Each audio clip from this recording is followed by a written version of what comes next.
In 1902, while on a military mission in Central Africa, a German army captain named von Beringe shot and killed two mysterious creatures.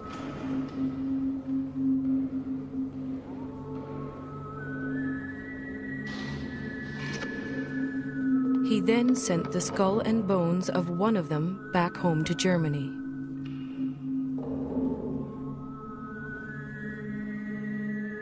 That creature has been luring people back to Central Africa ever since.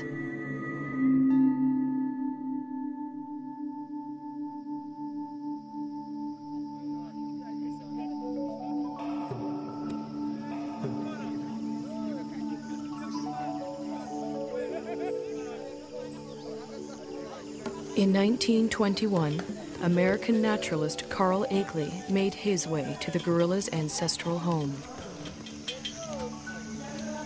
The Virunga volcanoes, in what was then the Belgian Congo. Akeley brought a movie camera to document his visit, and a little girl to help prove Africa wasn't such a dark continent.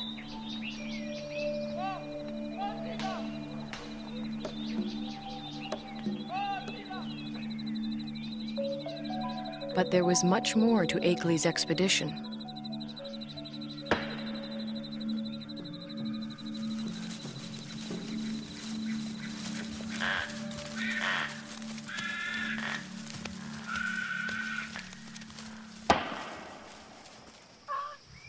Akeley had come to collect mountain gorilla specimens for exhibit in New York.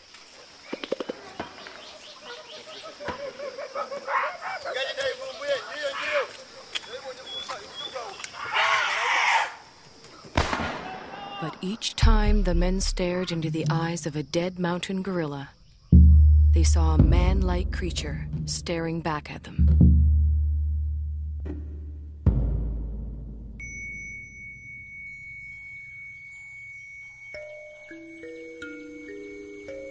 Akeley decided the killing must end.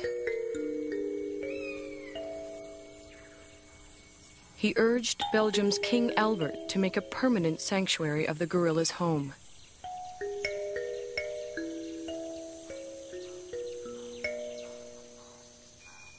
Today, in the cold, rainy, high ground of Rwanda, Uganda, and Zaire, the gorillas live on much as they have for thousands of years.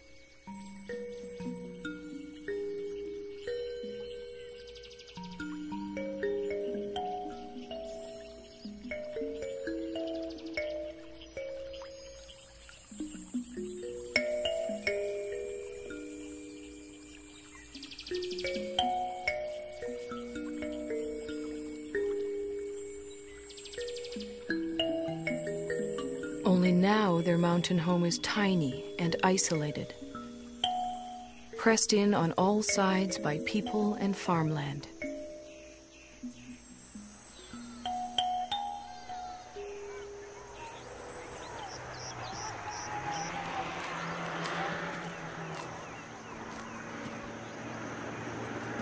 More and more, the mountain gorilla's future lies in human hands.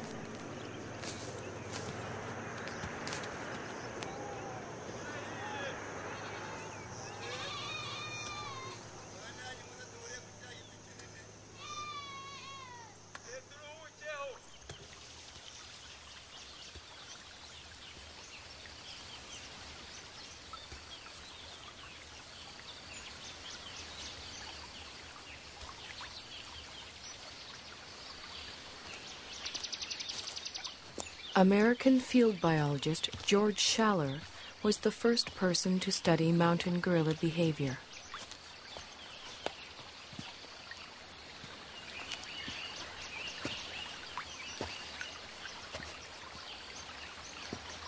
He and his wife Kay spent a year in the forest in 1959.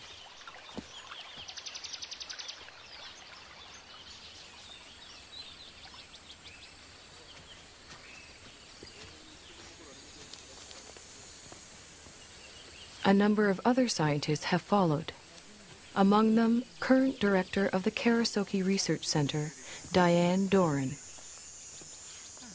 Hi. Hi. You made it. Good to see you. Hi. Hi, nice to see you. You made it just in time. The patrol's going out, and I was going out to see gorillas of Darbaguiza. Would you like to come along? Wonderful. Great. Okay. Tugende.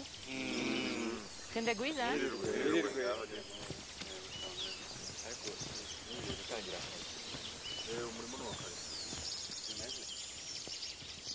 Gorilla researcher Diane Fossey established Karasoke in 1967 in the forest she grew to love.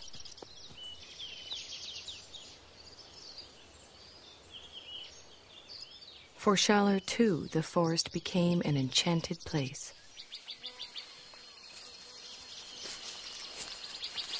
Some of my most magical moments with wild animals were watching gorillas, staying with them day and night.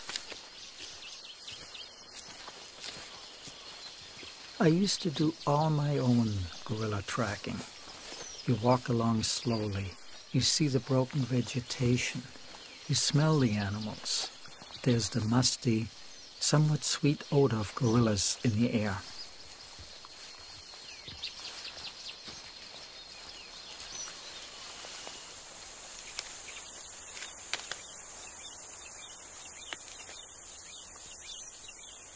When you follow them hour after hour, you adapt to their rhythm of doing things. You move at their speed. You start thinking at their speed, almost. And that is a lovely feeling for a biologist, to seemingly enter into the lives of the animals without disturbing them.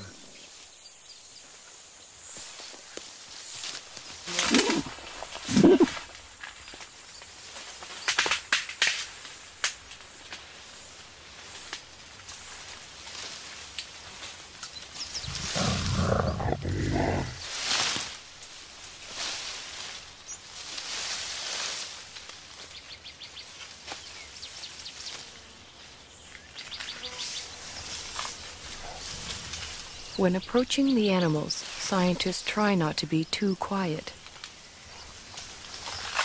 Mountain gorillas like to know when people are near.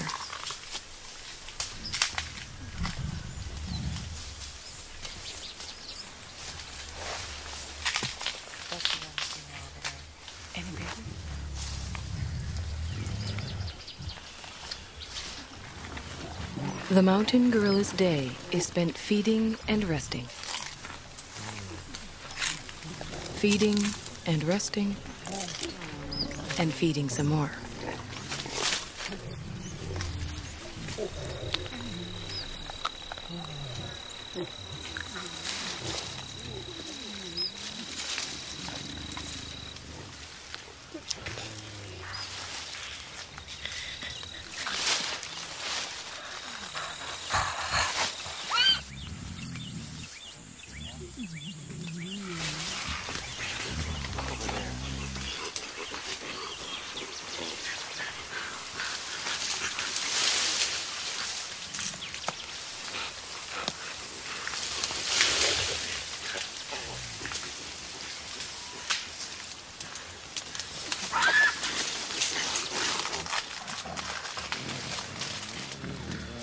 There are only a few hundred mountain gorillas left in the world.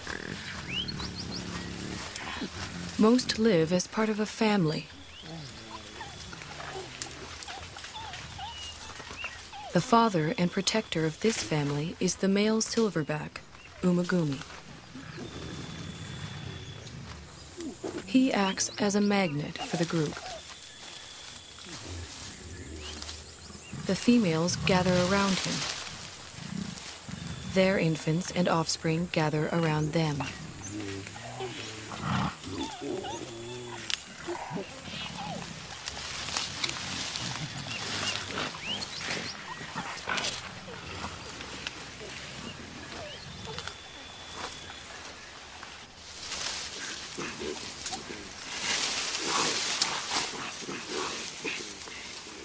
Mountain gorillas are social animals. The closeness begins in infancy. Rarely, if ever, does a mountain gorilla mother let her baby out of her sight.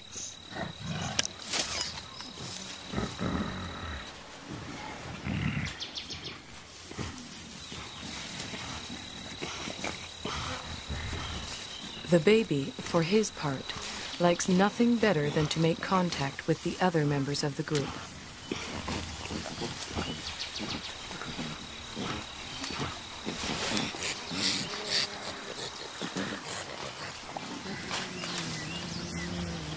Even when they spread out to begin their daily search for food, the gorillas continue to communicate with one another.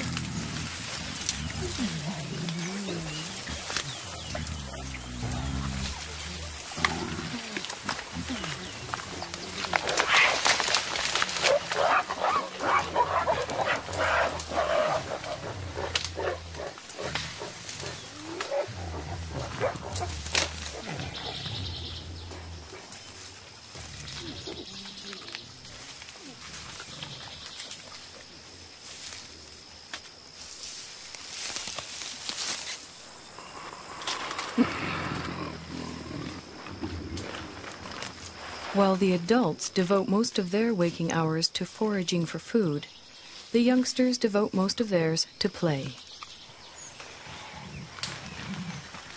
Park guards have named this 3-year-old Nzeli.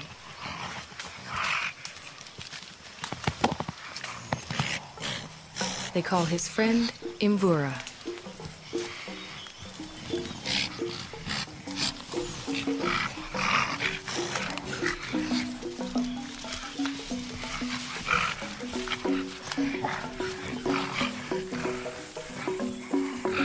At 8 years, Karira is a bit of a bully. Washushwe is only 4.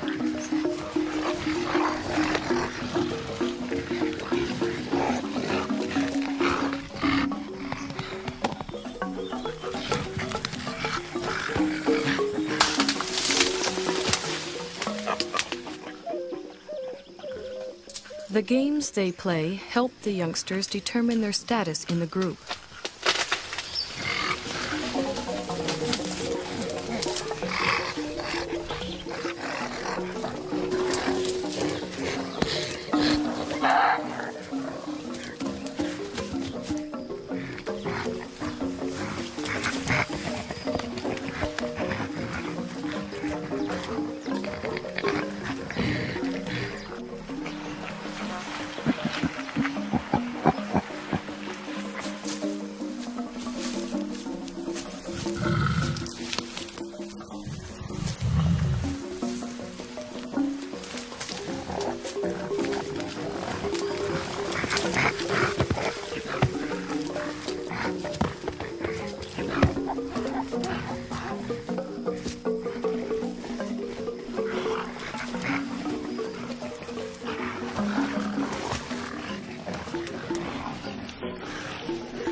Childhood can last anywhere from 8 to 12 years, but the gorillas' need to maintain their status never seems to end. Any opportunity to reinforce the hierarchy is seized upon.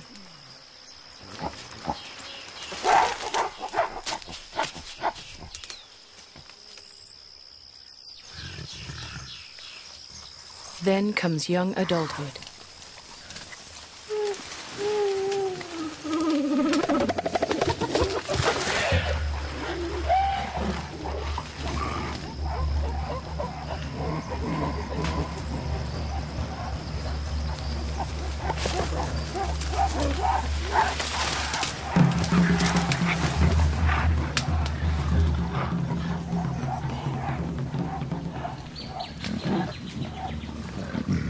At 13, Intwari has the beginnings of a silverback and his first real sense of the power that comes along with it.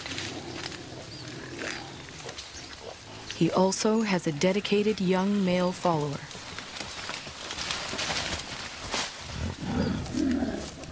But what Intwari really wants is the attention and allegiance of the females in the group.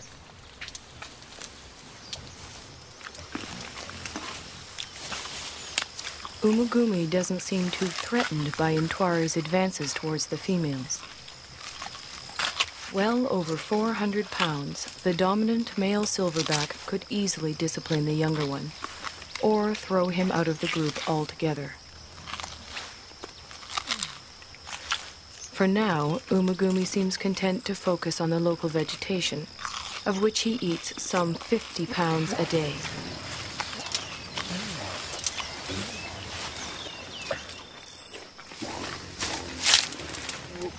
Mountain gorillas are mainly vegetarian, with a few ants and grubs thrown in for good measure.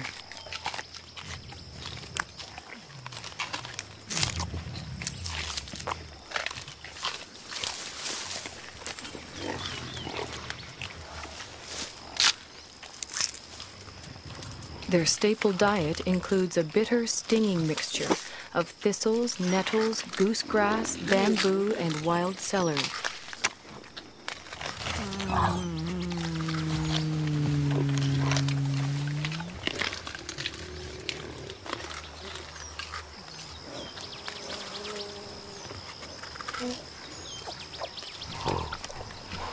Although he has already begun to experiment with the food his mother likes to eat, Abumwe will continue to rely on her milk until he's 3 years old.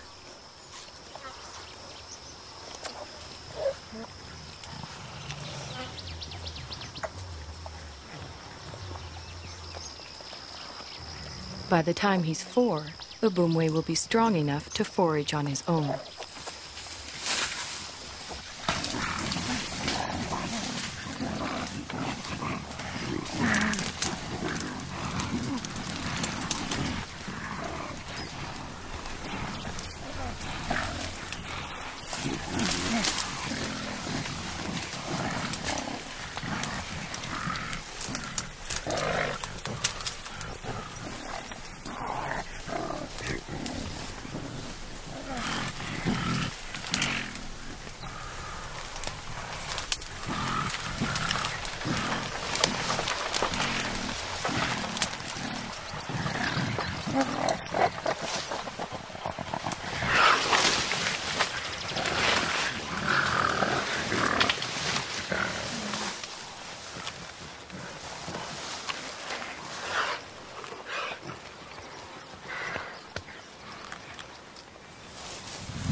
Mountain gorillas are generally well adapted to the world in which they live.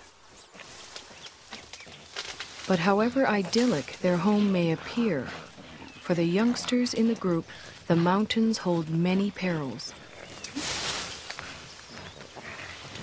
Many newborns simply don't survive.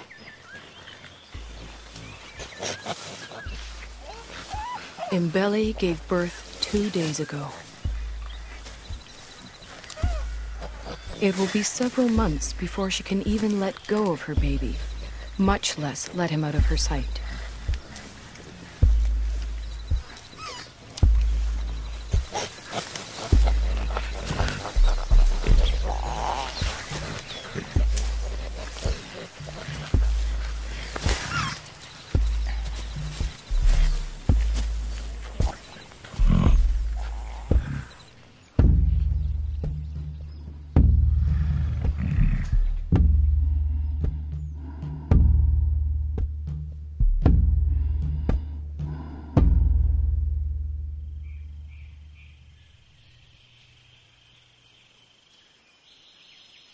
The mountain gorillas are more vulnerable than they know.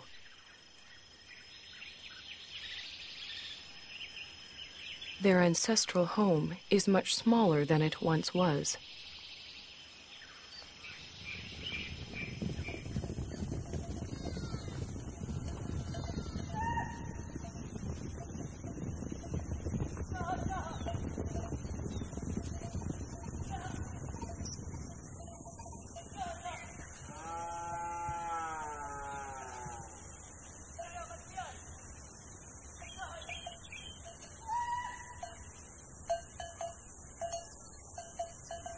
All around them, human activity is increasing.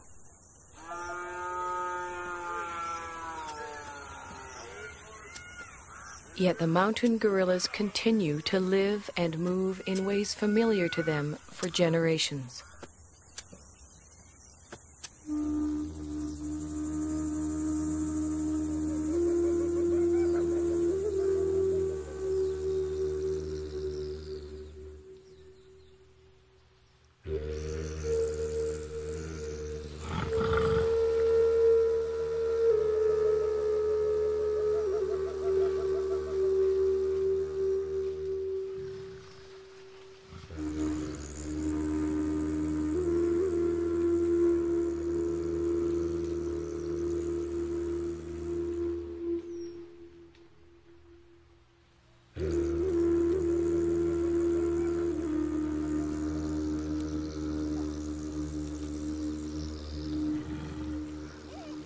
They do not distinguish between thistles and meadows that are inside the park and thistles and meadows that are outside it.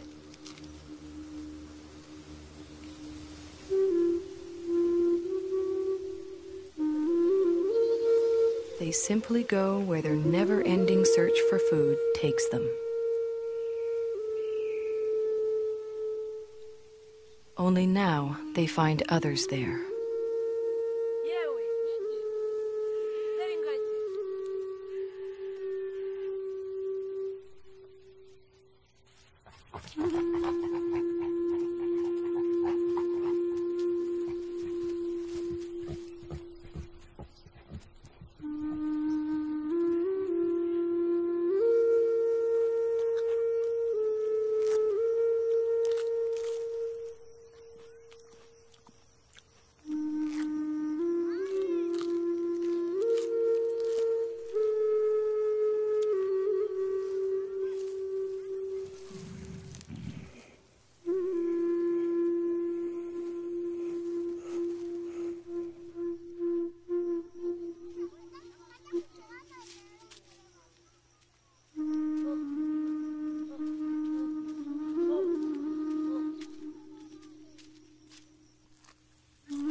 Both the mountain gorillas and their forest sanctuary now receive official protection.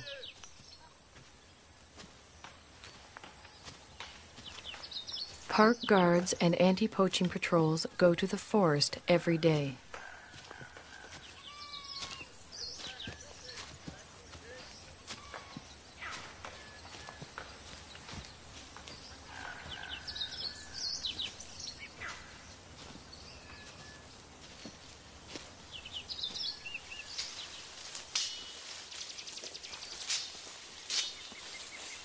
To protect the gorillas and all the other wildlife, the patrols search for and destroy snares that local hunters have set for game.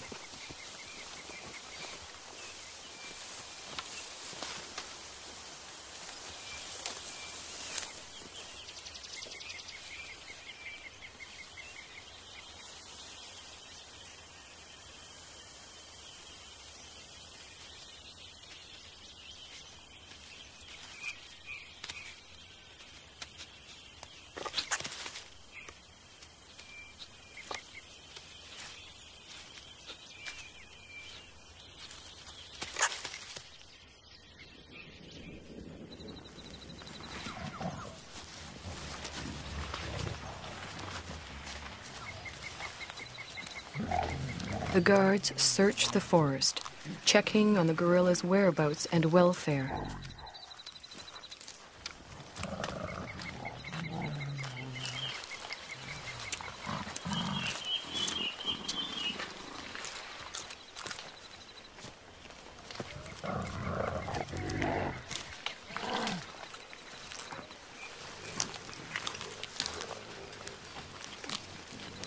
The same guards who name the mountain gorillas at birth follow their progress for years, watching as the gorillas grow to maturity.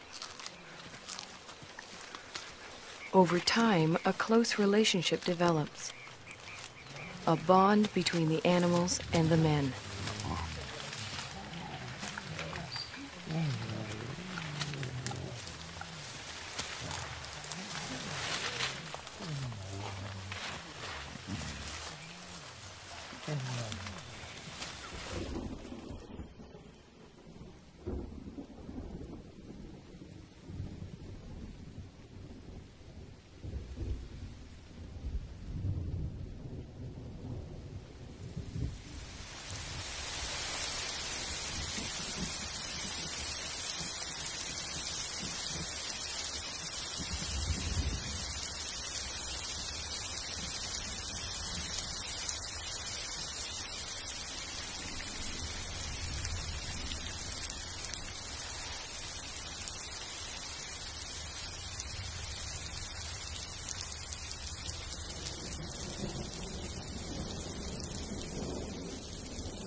Almost every day it rains. The mountain gorillas don't seem to like it. They don't seem to know what to do about it either, other than simply wait it out.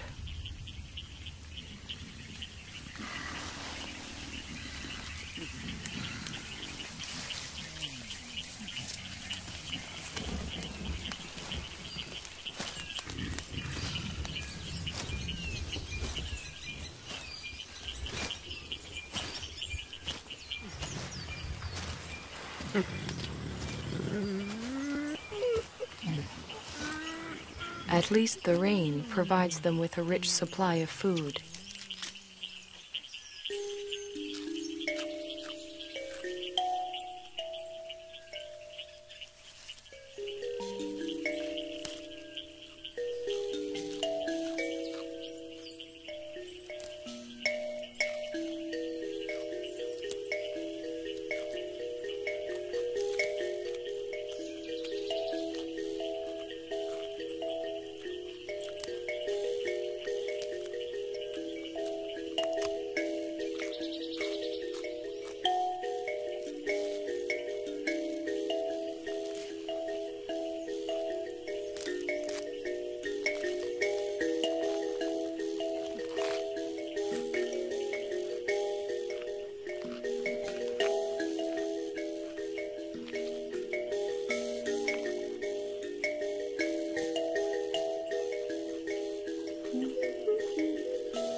After feeding, the family gathers around the silverback, Umagumi.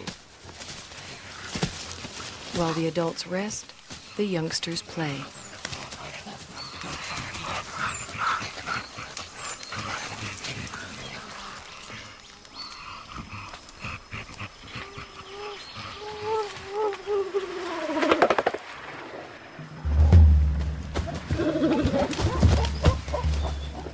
For the group's leading young adult male, it's become much more than play.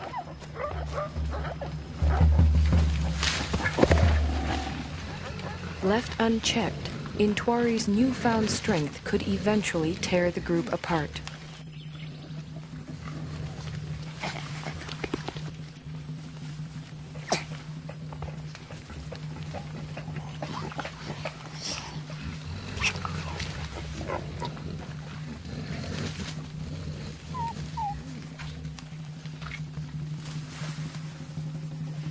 The threat Intwari represents puts females such as Poppy on edge.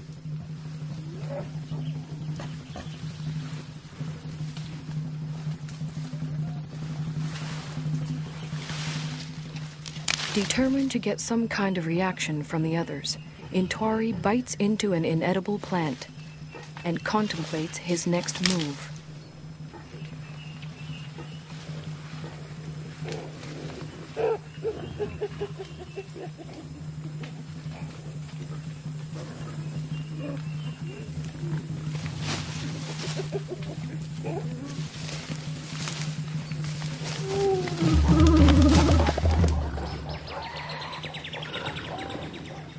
This time, even Umagumi seems uneasy.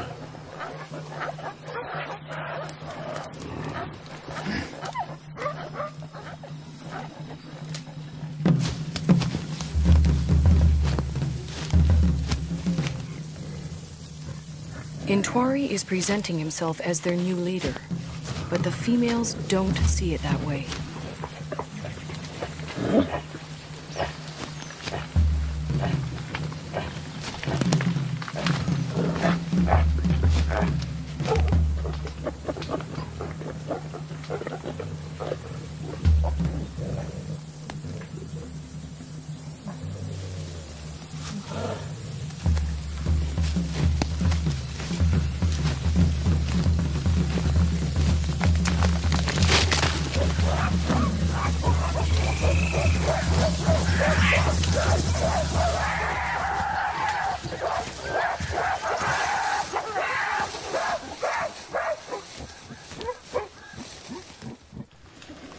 Having forced Intwari out, the group moves on.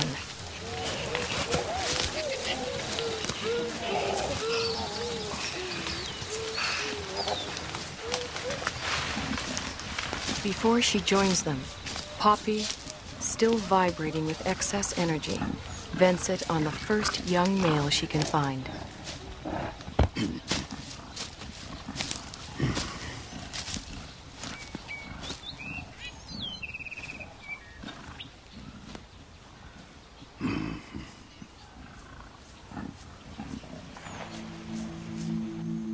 To be pushed out for good seems harsh, but what Intwari really needs now is time and space to mature, to the point where he too can have a family of his own.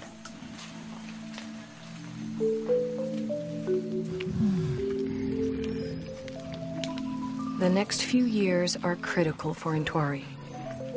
They are also critical for all the other mountain gorillas.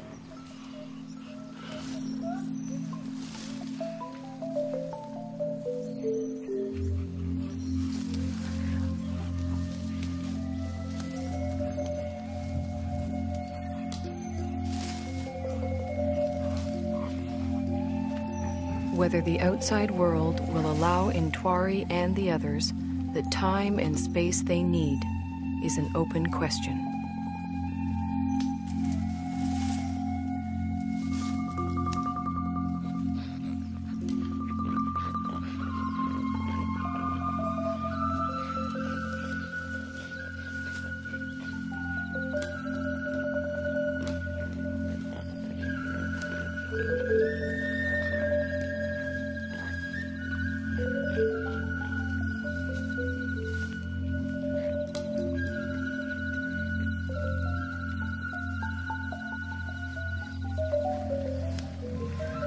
One thing is certain.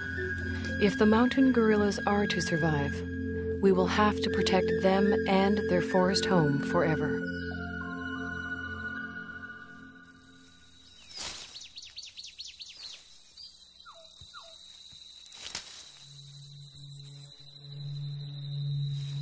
If we ever turn our backs, they'll be gone.